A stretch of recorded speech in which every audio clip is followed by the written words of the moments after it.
अस्सलाम वालेकुम students, PGC projects के यूट्यूब चैनल में खुशामदीद। आज हम देखेंगे कि सी प्लस प्लस में फ़ंक्शंस क्या होते हैं और हम इसको किस तरह अपने प्रोग्राम्स में इस्तेमाल करते हुए कोई भी एक प्रोग्राम बना सकते हैं और इनको किस मकसद के लिए यूज़ किया जाता है। तो आइए गाइस स्टार्ट करते हैं इसके इंट्रोडक्शन से। A function is a block of code that together perform a task. Every C++ program has at least one function which is main. हमारे पास जो सी प्लस प्लस में फ़ंक्शन है वो एक ब्लॉक ऑफ कोड होते हैं जो कि साथ मिलकर एक ख़ास किस्म का टास्क परफॉर्म करते हैं। हम ये ख़ास किस्म का टास्क आज के अपने एक प्रोजेक्ट में भी बना के देखेंगे, जिससे हमें ये समझ आ जाएगी कि कैसे ब्लॉक ऑफ कोड्स या स्टेटमेंट्स एक दूसरे के साथ मिलके एक ख़ास किस्म का टास्क परफॉर्म कर रही हैं। फिर उसके अलावा हर सी प्लस प्लस के प्रोग्राम में एक फ़ंक्शन ज़रूर होता है। जैसे कि हमने last time main function use किया, हम अपने हर कोड में कोई भी कोड हो उसमें मेन फ़ंक्शन लाजमी यूज़ करते हैं। तो मेन फ़ंक्शन भी एक फ़ंक्शन है जिसे हम खुद डिफ़ाइन करते हैं, बट इसको किसी भी प्रोग्राम में इनिशलाइज़ करना बहुत ज़रूरी होता है। इसके बिना सी प्लस प्लस का कोई भी प्रोग्राम एग्जिस्ट नहीं कर सकता। The group of statement inside the function is only run when the function is called. तो गाइज अब हमने जैसे अपने प्रीवियस प्रोग्राम्स बनाए थे, तो हम कोई भी उसमें लाइन लिख रहे थे या कह लें आप कोई भी कोड लिख रहे थे, तो वो जैसे हम अपने सी प्लस प्लस के प्रोग्राम को रन कर रहे थे तो वो भी साथ ही रन हुए जा रहा था। उसकी आउटपुट आ रही थी या वो जैसे भी वर्क उसने करना था वो कर रहा था। बट फंक्शंस एक ख़ास किस्म का ग्रुप ऑफ कोड है। ये C plus plus program run होने के वक्त साथ ही रन नहीं हो जाते। ये तभी रन होते हैं जब इनको कॉल किया जाए। सी प्लस प्लस जैसे एग्जीक्यूशन स्टार्ट करते तो वो इसका नेम पढ़ लेता है और जैसे ही देखता है कि अगर कहीं पर भी फंक्शन का नेम यूज़ किया गया है तो तभी वो इस फंक्शन के अंदर आता है और इसमें जो भी कोड लिखा हुआ है उसको पढ़ता है। अगर कहीं पर भी हम इसको कॉल नहीं करते तो वो फंक्शन के अंदर कुछ भी लिखा हो, कोई भी ब्लॉक ऑफ कोड हो, वो उसको नहीं देखता। तो अब हम देखते हैं कि सी प्लस प्लस में जो फंक्शंस हैं वो कितनी किस्म के होते हैं। तो हमारे पास सी प्लस प्लस में दो तरह के फंक्शन होते हैं, बिल्ट इन फंक्शन और दूसरे होते हैं यूज़र डिफाइंड फंक्शन। तो बिल्ट इन फंक्शन ऐसे होते हैं जो कि पहले से डिफ़ाइन किए गए हैं, जैसे कि सी इन सी आउट अपने आप में ही एक फ़ंक्शन है। तो जैसे हम सी इन लिखते हैं तो वो पीछे जो इसकी कोडिंग है, जो फंक्शन के अंदर कोडिंग है, मतलब सी इन लिख के हम इस फंक्शन को कॉल करते हैं। तो जैसे इसको कॉल करते हैं इसके अंदर जो पहले से कोडिंग को प्री डिफ़ाइन किया गया है वो रन हो जाती है, जिसकी मदद से हम यूज़र से इनपुट करवा लेते हैं। फिर उसके बाद अब बारी आती है यूज़र डिफ़ाइंड फंक्शंस की। यही हमारा आज का मेन एजेंडा है। आज हम देखेंगे यूज़र डिफ़ाइंड फंक्शंस क्या होते हैं। तो यूज़र डिफ़ाइंड फंक्शन को भी फर्दर दो कैटेगरीज़ में डिवाइड किया गया है। यूज़र डिफ़ाइंड फंक्शंस आर्गूमेंट्स के साथ भी हो सकते हैं और बिना आर्गूमेंट्स के साथ भी हो सकते हैं। मतलब आप जैसे इस फंक्शन को कॉल करेंगे तो आप इसके साथ कुछ आर्गूमेंट्स भी पास कर सकते हैं। आर्गूमेंट्स आपके वेरिएबल्स होते हैं। तो वेरिएबल्स में आपका कुछ भी डाटा हो सकता है। सपोज दैट अब हम फ़र्ज़ करें कि वो इंटीजर टाइप वेरिएबल है तो उसमें इंटीजर्स नंबर्स होंगे। अगर वो स्ट्रिंग टाइप वेरिएबल है तो उसमें कोई एक स्ट्रिंग होगी। तो इस तरह इसको फर्दर टू टाइप्स में डिवाइड किया गया। ये आर्गूमेंट्स के साथ भी हो सकते हैं और विदाउट आर्गूमेंट भी हो सकते हैं। बट यहाँ पर जैसे हमने बात की थी कि हम मेन फंक्शन में अगर इंट को यूज़ करते हैं, इंट का कीवर्ड यूज़ करते हैं, तो हमें रिटर्न ज़ीरो लिखने की ज़रूरत पड़ती है, तो जो कि एक रिटर्न स्टेटमेंट है। तो हमारा हर आर्गूमेंट या non argument function return statement के साथ भी एग्जीक्यूट करवाया जा सकता है, विदाउट रिटर्न स्टेटमेंट भी एग्जीक्यूट करवाया जा सकता है। जैसे कि हमने अपने कुछ प्रीवियस प्रोजेक्ट्स में मेन को सिंपल यूज़ किया है और कुछ में हमने इंट लगा के साथ रिटर्न ज़ीरो भी लगा दिया है। तो अब हम देखते हैं कि इसका सिंटैक्स क्या है किसी भी फंक्शन को लिखने के लिए। तो गाइज़ यहाँ पर सबसे पहले हमारे पास आती है रिटर्न टाइप। तो रिटर्न टाइप क्या होती है, वो आपकी कोई भी डाटा टाइप हो सकती है, जैसे इंटीजर हो सकती है, फ्लोट हो सकती है, वॉइड हो सकती है, करैक्टर, तो ये कुछ भी हो सकती है। ये डिपेंड करती है कि आपने कैसा डाटा रिटर्न स्टेटमेंट से वापस भेजना है। ठीक है, अगर गाइज़ आपने कुछ भी वापस नहीं भेजना तो आप सिंपली यहाँ पर वॉइड लिखेंगे। वॉइड का मतलब होता है नथिंग। तो अगर आपने कुछ भी डाटा मतलब रिटर्न की स्टेटमेंट यूज़ नहीं करनी तो आप वॉइड लिखेंगे। अगर रिटर्न की स्टेटमेंट यूज़ करनी है और इंटीजर टाइप डाटा बैक देना है तो फिर आप इंट करेंगे। उसके बाद यहाँ पर फंक्शन का नेम आएगा। फंक्शन का नेम कुछ भी हो सकता है, जैसे कि हम अपने इस प्रोजेक्ट में जो हम अभी डेव की स्क्रीन पर जो आगे बनाएंगे उसमें हम फंक्शन का नेम स्वैप रखेंगे।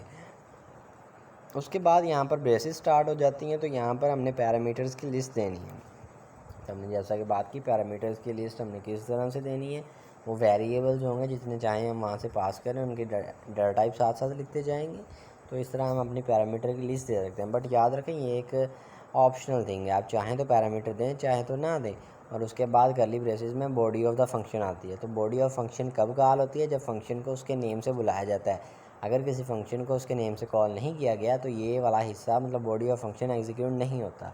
तो अब हम एक C++ का प्रोग्राम बनाएंगे जिसमें हम दो नंबर्स को स्वैप करेंगे। तो अब देखते हैं, डेव की स्क्रीन पर आते हैं। अगर गाइस आपने अब तक डेव C++ का सॉफ्टवेयर इंस्टॉल नहीं किया हुआ तो आप अभी गूगल क्रोम पे जाएं, वहाँ पर डेव C++ लिखें और अपनी विंडो या किसी भी ऑपरेटिंग सिस्टम के हिसाब से उसको डाउनलोड करके इंस्टॉल कर लें। तो अब हम देखते हैं हमारे पास आज की प्रोजेक्ट स्टेटमेंट क्या है। तो हमारे पास आज की प्रोजेक्ट स्टेटमेंट है राइट अ प्रोग्राम इन C++। हमने C++ लैंग्वेज में एक प्रोग्राम लिखना है टू स्वैप टू नंबर्स। तो हमने उससे दो नंबर्स को स्वैप करवाना है। तो इसके लिए दो शर्तें हो सकती हैं। ये भी हो सकता है कि हम नंबर पहले ही दे दें या फिर यूज़र से एंटर करवाएं। तो बेटर ऑप्शन यही है कि हम यूज़र से एंटर करवाएं ताकि हमें ना अच्छे से इसकी समझ आ जाए। तो हम पहले हैश इंक्लूड कीवर्ड यूज़ करेंगे और एक लाइब्रेरी इंक्लूड करेंगे आईओस्ट्रीम यूज़ करते हैं हम सी इन और सी आउट को यूज़ करने के लिए। उसके बाद यूजिंग नेम स्पेस std। अब इसके बाद मेन फंक्शन आ गया यहाँ पे। तो हम बात की थी कि हर प्रोग्राम में एक मेन फंक्शन ज़रूर होता है, तो ये हमने मेन लिख दिया है। अब की बार हम लोग इंट मतलब इंट नहीं लिखेंगे, तो यहाँ पर रिटर्न स्टेटमेंट देने की ज़रूरत नहीं है। तो हम यहाँ पर क्या करेंगे, पहले दो वेरिएबल्स बनाते हैं, इंट a कॉमा b। तो हमने यहाँ पर इंटीजर डाटा टाइप क्यों यूज़ किया है, क्योंकि हम चाहते हैं कि हम दो ऐसे नंबर्स को स्वैप करें जो कि इंटीजर टाइप के। मतलब नंबर्स हमेशा इंटीजर ही होते हैं, फ्लोटिंग भी हो सकते हैं, बट हम यहाँ पे इंटीजर से यूज़ कर रहे हैं। तो अब हम यूज़र्स को कहते हैं कि enter number in a variable. तो हमने यूज़र को कहा है कि आपके पास एक है, हमारे पास एक वेरिएबल है, उसमें आपने वैल्यू एंटर करनी है। तो हम यहाँ से सीन कमांड की मदद से इनपुट भी ले रहे हैं। अब हम फिर से सीन कमांड सी आउट करवाएंगे ताकि यूज़र को पता हो कि उसने क्या आउटपुट, उसको मैसेज कुछ डिस्प्ले हो रहा है, उसे पता हो कि मैंने क्या एंटर करना है, वो कहाँ पे जाएगा। हम कहते हैं enter number in B variable. तो यहाँ पर हम फिर से एंटर करने के लिए कह रहे हैं उसे सी इन और यहाँ पर बी हो गया। तो हमने उसे कहा है कि आपने दो नंबर्स एंटर करने हैं ए एंड बी। अब हमने क्या करना है, एक फंक्शन बनाएंगे जो कि हमारे दो नंबर्स को स्वैप करेगा।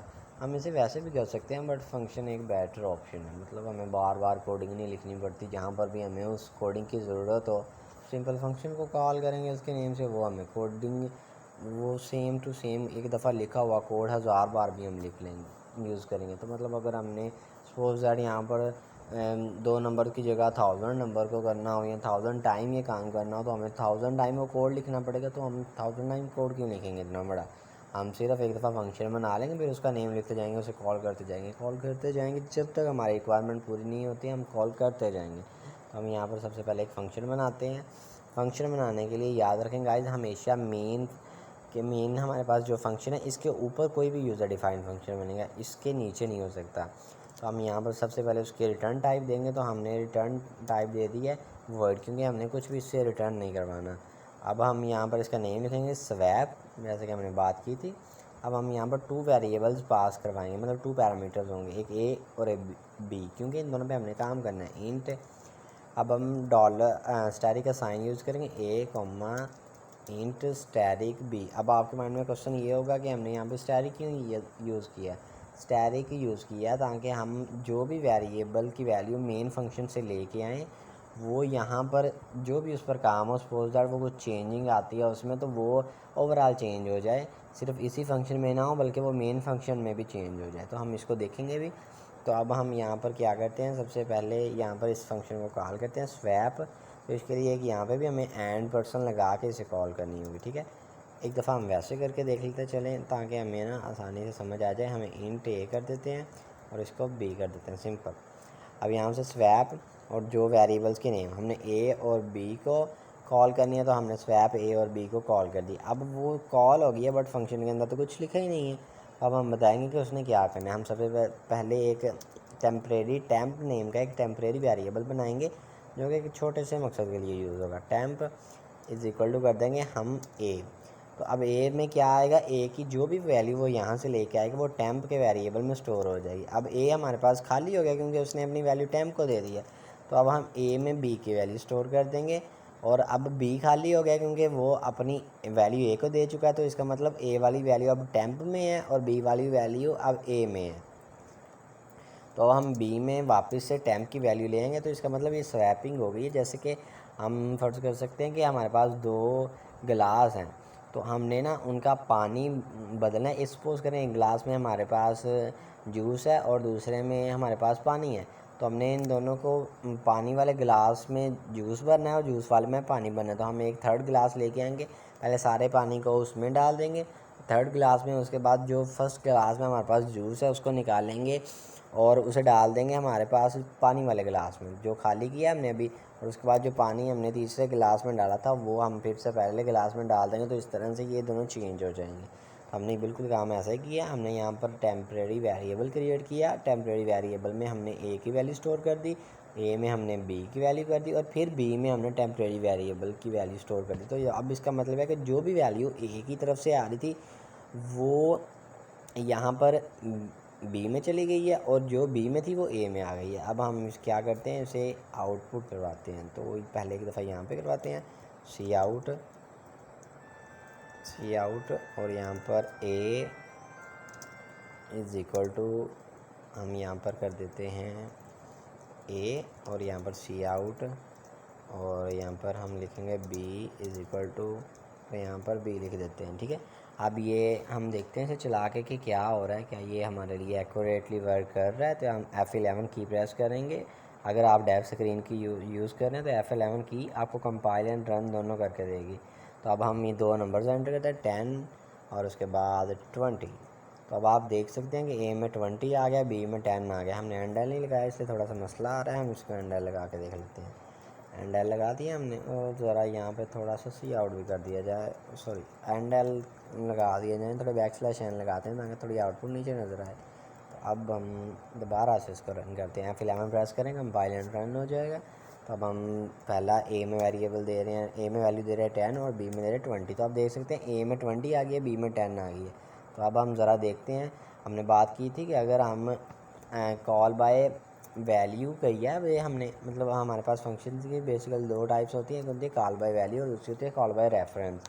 तो हमने कॉल बाय वैल्यू की तो इसका मतलब वैल्यू चेंज हो गया। अब हम देखते हैं कि ये वैल्यू क्या मेन फंक्शन में बिल्कुल ऐसे डिस्प्ले हो रही है। तो हमने यहाँ से सिंपल कोड को कॉपी किया और यहाँ पे पेस्ट कर दिया ताकि हमें 2 जगह आउटपुट नज़र आए। तो हमने इसको दोबारा से कंपाइल एंड रन किया, तो हम 10 वैल्यू दे रहे हैं और फिर 20 दे रहे हैं। तो आप देख सकते हैं ये जो पहली आउटपुट आई है हमारे पास, ये वाली, ये है इस फंक्शन की जो हमने क्रिएट किया। तो उसमें ए में 20 चला गया, बी में 10 आ गया, बट मेन फंक्शन में तो कुछ चेंज ही नहीं हुआ। मेन में तो जैसे हमने एंटर की थी, ए में 10 एंटर किया था, बी में 20 एंटर किया था, वो बिल्कुल वैसे ही है। तो अब हमने क्या करना है, हमने कुछ ऐसा केस करना है कि हमारी वैल्यू दोनों जगह चेंज हो, ए में भी चेंज हो और मतलब मेन फंक्शन में भी चेंज हो, और जो हमने न्यू स्वैप के नेम से एक फंक्शन बनाया है उसमें भी चेंज हो। तो उसके लिए हम ये क्या करेंगे, हम कॉल बाय रेफरेंस को यूज़ करेंगे। फंक्शन का सेकंड मेथड कॉलिंग का कॉल बाय रेफरेंस। तो उसके लिए एंड पर्सन यहाँ पे लगा देंगे। एंड पर्सन क्या करता है, ये हमें अलाउ करता है किसी भी फंक्शन का, सॉरी किसी भी वेरिएबल का जो हमने एड्रेस जिस रखा है उसको स्टोर करवाएगा, या मतलब उसको कह लें आप डिस्प्ले करवाएगा। तो यहाँ पर एंड पर्सन ए लगाया है, तो इसका मतलब ए की जो वैल्यू है वो नहीं पास हो रही, बल्कि ए का जो एड्रेस है वो पास हो रहा है। तो अब हम एक दफ़ा यहाँ पर स्टैरिक लगा देंगे, यहाँ पर भी स्टैरिक लगाना पड़ेगा क्योंकि हम कॉल बाय रेफरेंस कर रहे हैं। उसके बाद यहाँ पर भी हमने ए बी को यूज़ किया, वहाँ पर स्टैरिक लगा देंगे। एक दफ़ा हम इसे कर लें, फिर हम आपको दिखाएंगे भी कि ये ए क्या लेके आ रहा है और बी क्या लेके आ रहा है। स्वैपिंग से पहले दिखा देंगे, और यहाँ पर भी फिर हमें ए लगाना पड़ेगा क्योंकि हमेरी बेसिक नीड है, इसके बिना काम ही नहीं बनेगा। तो अब हम इसको ना रन करते हैं, देखते हैं क्या होता है। ज़रा यहाँ पे भी लिख देते हैं कि सी आउट, हमें समझ आ जाए आउटपुट इन मेन फंक्शन। तो यहाँ पर हमें इससे ना ये समझ आ जाएगी कि हमने ये आउटपुट मेन फंक्शन किया या स्वैप वाले फंक्शन की है। हम इसको कंपाइल एंड रन करने के लिए F11 प्रेस करेंगे। तो फिर से आई थिंक 2 दफ़ा हो गया एक ही चीज़, तो इसलिए उसने एरर दे दिया। चल खैर, हमने यहाँ पे 10 लिखा और उसके बाद 20 दिया, वो एरर दे गया। तो कोई बात नहीं गाइस, हम इसको दोबारा से रन कर लेंगे अगर ये एरर दे रहा है। तो हमने ये 10 दिया, ए में और बी में दे दिया 20। तो अब देखिए ए में 20 आ रहा है, बी में 10 आ रहा है। तो अब देखिए यहाँ पर भी चेंजिंग आ गई, ए में भी 20 आया है, बी में भी 20। तो इसका मतलब जो हमने स्वैप के फंक्शन की आउटपुट मेन फंक्शन की आउटपुट के साथ बिल्कुल सेम हो गया। पहले नहीं हो रही थी क्योंकि हम कॉल बाय वैल्यू यूज़ कर रहे थे। अब हमने जैसे कॉल बाय रेफरेंस के लिए एंड पर्सन और स्टैटिक का साइन यूज़ किया, तो ये वैल्यू दोनों जगह चेंज होकर डिस्प्ले हो रही है। तो अब हम कहते हैं कि हमें यहाँ पे ज़रूरत ही नहीं है यार, क्योंकि इसको एक हमने ख़ास पर्पज़ के लिए रखा है कि ये सिर्फ स्वैपिंग करे हमारे लिए ना। तो स्वैपिंग इसने कर दी है, तो इसका काम यहाँ पे ख़त्म हो गया है। तो यहाँ पर जो भी वैल्यू डिस्प्ले करवानी है हमने यहाँ पे करवाएंगे। तो हम इसको दोबारा कंपाइल एंड रन कर लेते हैं। तो अब हम ज़रा कुछ वैल्यू डिफरेंट दे के देखते हैं। अब सपोज दैट मैं यहाँ पे 30 देता हूँ और एंटर प्रेस करता हूँ, फिर मैं बी में दे देता हूँ 50। तो आप देख सकते हैं ए में 50 आया जो कि मैंने बी में दी है, और बी में आया है हमारे पास 30 जो कि ए की वैल्यू है। तो इसका मतलब इस तरह से हम एक ऐसा फंक्शन या मतलब बना सकते हैं जो कि हमारे दो नंबर्स को स्वैप करे। तो हमने अपनी स्लाइड के बिल्कुल स्टार्ट में यहाँ पर हम देखते हैं कि हमने बात की थी कि in the group of statement inside the function is only run when a function is called.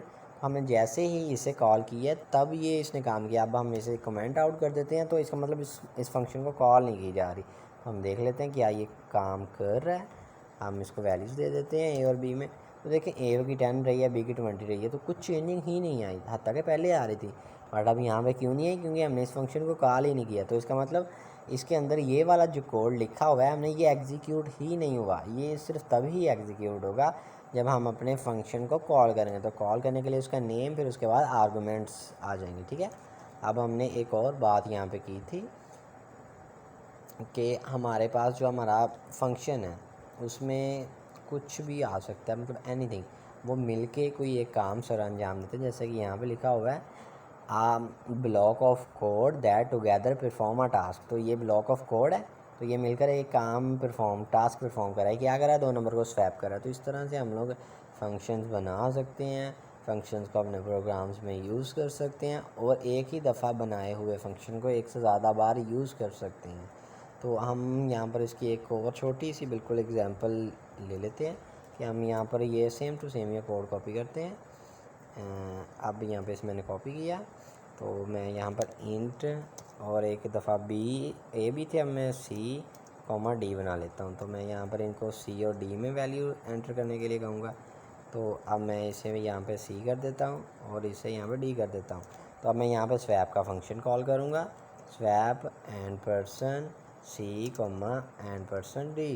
तो अब देखते हैं क्या होगा, ज़रा आउटपुट भी तो करवा लें, मतलब ये ना हो गया हम लोग आउटपुट के बिना ही बैठे रह जाएं। तो आउटपुट भी बड़ी ज़रूरी होती है। तो हम इसकी ओहो ये क्या हो रहा है, मतलब मैं थोड़ा सा परेशान कर रहा है ये मुझे। मैं एक दफ़ा फिर से पुरसकून होकर ना इसे करने की कोशिश करता हूँ। तो ये देखिए मैंने इसको सिलेक्ट किया, तो अब मैं इसे कॉपी करता हूँ और उसके बाद यहाँ पर मैं इसको पेस्ट कर देता हूँ। तो मैं इसे भी यहाँ पर सी कर दूँगा और इसे डी कर दूँगा, ठीक है। तो मैं इसे डी कर रहा हूँ, इसे मैं फिर से सी कर देता हूँ। अब मैं इसको रन करके देखूँ। अब देखो हमने दो दफ़ा कॉल की है इस फंक्शन को, एक दफ़ा नहीं किया। अब देखते हैं कि आउटपुट में कोई फ़र्क आता है। 10 एंटर किया, 20 एंटर किया, तो वो काम हो गया हमारा। मतलब यहाँ पे ए में 20 आ रहा है और बी में 10 आ रहा है, वो इस वजह से हैंडल लगाने की वजह से ये मसला थोड़ा सा कर रहा है।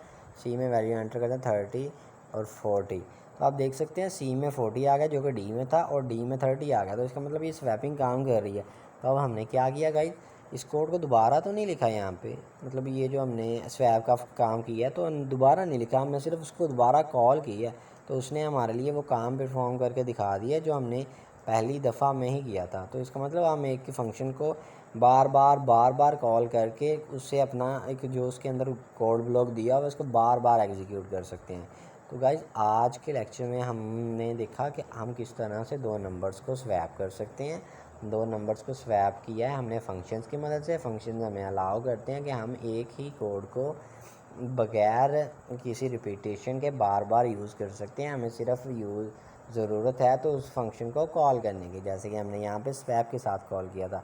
तो नो मैटर कि आपके आर्गूमेंट्स क्या हैं, बस आपके आर्गूमेंट्स एक्यूरेट होने चाहिए।